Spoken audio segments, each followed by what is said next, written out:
we sat here in Dubai in our Kuma offices in Dubai, but my journey started back in UK about I want to say 17 years ago when I was trading and got headhunted by the company and offered me a position in Japan. So then I've spent about 15 years in Japan, in Tokyo, running the team out of Japan and doing well. And then about 2.5 years ago, 2.7 years ago, I thought about my tax status and the weather and decided to move here. So I'm still managing Japan, the country. I'm just doing it from here. And now I'm building out an additional team here in Dubai.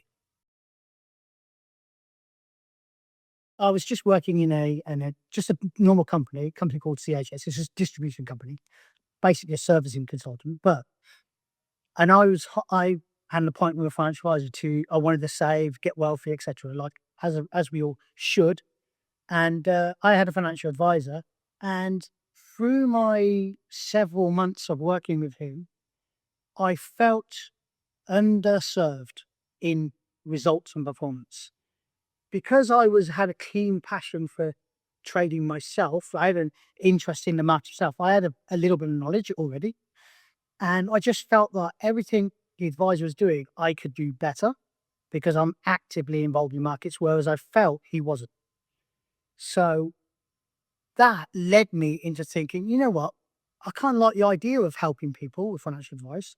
I think I can do a better job than this person. Maybe I should think about getting into the industry. So I looked into it and got into it basically. But my break came when this company called me. So I was approached in UK, started, did my training, transferred to Tokyo. So most of my time is in Japan. That's the core of where I've been. So 15 years in Japan. And my wife's Japanese, so that helps. Well, for me, it was awesome. I was in a place where I just wanted to escape the UK. You know, I found myself being drawn to negative people. The weather wasn't so bright. Taxation was rising. All the normal things everyone complains about. But I had an avenue or an escape, a way of getting out of it through this company. So I took it. And when I started, I never heard of the company. I just took the view that if it didn't work out, I'm smart enough to get something or find something. But it turns out I was very impressed with how professional the business is. So that's why I've been like loyal and still here. Yeah, I mean, my days are not short, definitely. But obviously, all my work in Japan now, or the majority is over Zoom. When we had the COVID pandemic, that demonstrated to us actually you don't have to be in the same room. You can just be as effective wherever you are, as long as you've got face to face contact. So, and because I have a strong client base in Japan, which are very happy with working with me, it's quite an easy relationship. There's no challenges there at all. So I'm continuing to look after my clients there in Japan.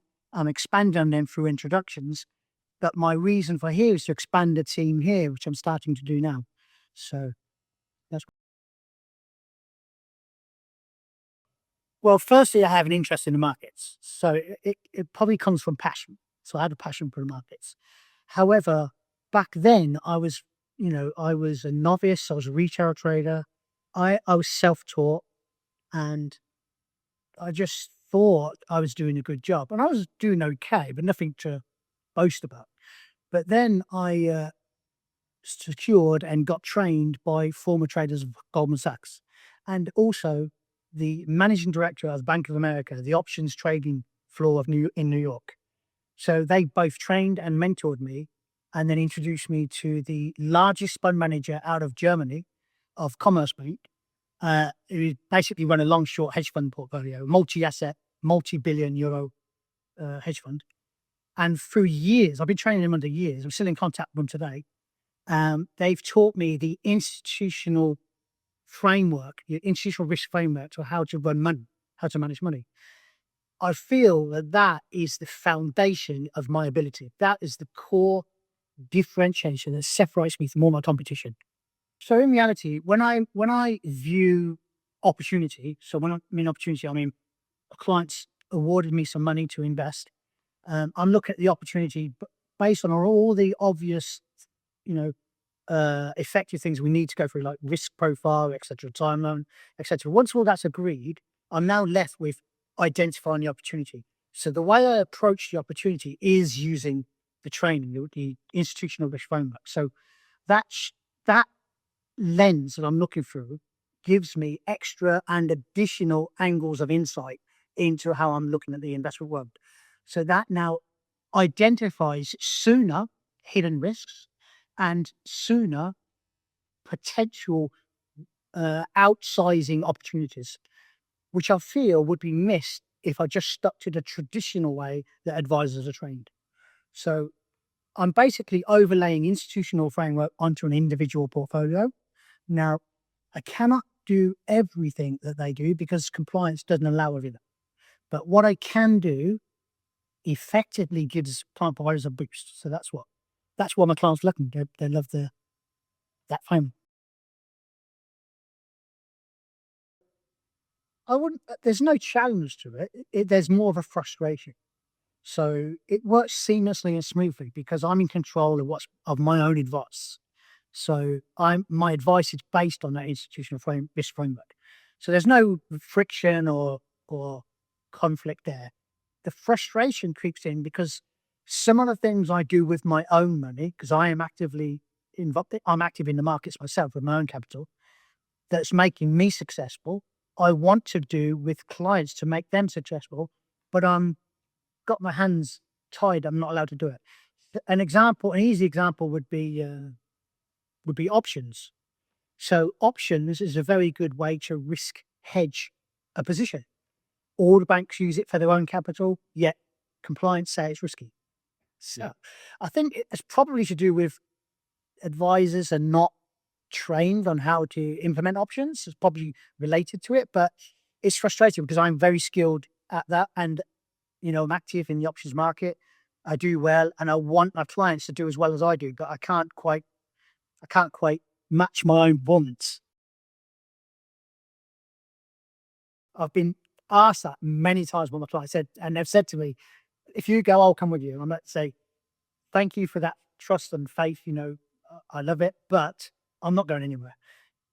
The company I work for takes care of all of the compliance. I do not want to be burdened with taking on the world of compliance. It's so evolving, changing, challenging, and expensive. I'd rather be left to do what I enjoy, and that is investment management or advice, I should say. So by outsourcing that to my company, I can concentrate on the things I enjoy, and I of course I love working with people. So helping them understand the markets and opportunity and risk better is fulfilling for me. It's not all about the money. Dubai is very interesting. It's completely different to Japan. Um, Japan, obviously, you have all the seasons. Here, you have one season, basically, 24/7 sun. It's nothing to complain about. I mean, I like it here. Um, I think there's a little bit of fakeness that kind of slips in quite frequently. Um, and it's very how do you explain? There's groups of people like networks that don't overlap or don't connect, so it's very separated. So whereas in Japan there's overlays and all different sides, so it's just really different. Obviously the heat gets extreme in the summer, so you know but I don't have any, I'm definitely don't complain about not having to pay tax.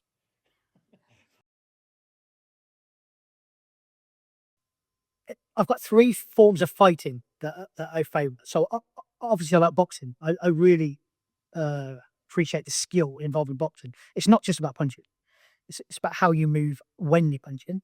Yeah. I did a long time in Taekwondo. In fact, back in my youth, or not my youth, my early 20s, I beat the Olympic gold medal champion at Taekwondo in a competition in Miami. So that's my claim to fame. and I did many years of Lao Kung Fu. So I think Kung Fu is good for like your hands and close quarter combat. Taekwondo is the best for kicking, and boxing is obviously the best for, well, that's also best for close quarters. Now we But I believe everyone should do something, mm, because it gives you confidence and you feel safer around you in the environment, especially today. Just knowing you can do something, it changes your perspective on how you see things happening. Yeah, I mean, I've got different based on whether it's personal or business wise. If I talk about business, um, I want to make myself discoverable for all the people who want superior service. That's what I really want. I have a passion for the markets. I'm good at investing, strong and consistent at investing my own money in the markets.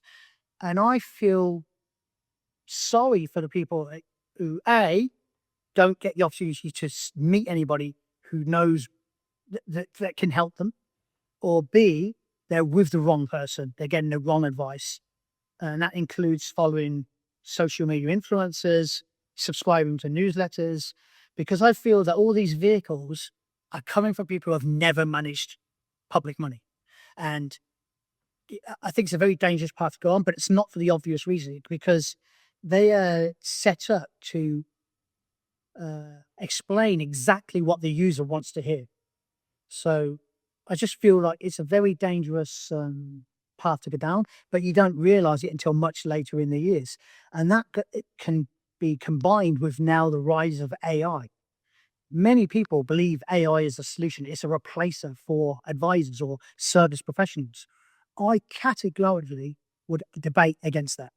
And I have many cases I can run through to demonstrate that's it's not correct. So, I mean, many people know AI hallucinates. Many people know it makes mistakes.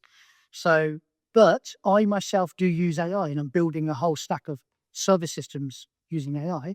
It's just the difference is I'm using it as a tool and not a replacement to a service professional. So, I'm not leave it to make any decisions. I'm using it for information, and that's where people get it wrong. They use it, they put their trust in it. If and the common question is, what stock should I buy today? Well, an AI will give you whatever's trending and whatever's on the internet. That's not, if that was how it works, every single professional trader at a bank would do that. I use it because of the importance. So anything repetition or repetitive, anything mundane, anything that can be automated, I think is great. It's fantastic. And I'm building that into my own practice. It's freeing up my time to get more involved where I need to be. You know, the key areas of looking after client portfolios and my own capital, right? But anything that can be automated, yes, absolutely. What I'm trying to distinguish is don't rely on it purely, like put a human in the loop. Because I saw this viral video where, and I saw it a few days ago, a guy asked ChatGPT about washing his car. And he said, the car wash is 100 meters from my home. Should I walk there or should I drive there? And the AI said, you should definitely walk. And then he said, well, but how will I get clean my car if my car's at home? And then the AI said, well, oh, I see what you mean. So, I mean, now translate that. That's a bit joking. But if that was a serious financial question, you're going to get, it's going to lead you down the wrong path. And the main point I want to say is AI is not a replacement. AI is a multiplier. So if you have a weak foundation and weak understanding of the investment world, AI will multiply the gap and make it wider to where you be. You won't level it like what everyone thinks. So it's just a very dangerous. The best solution I feel would be use AI, but have a financial advisor who is also current and up to date with latest tools in AI.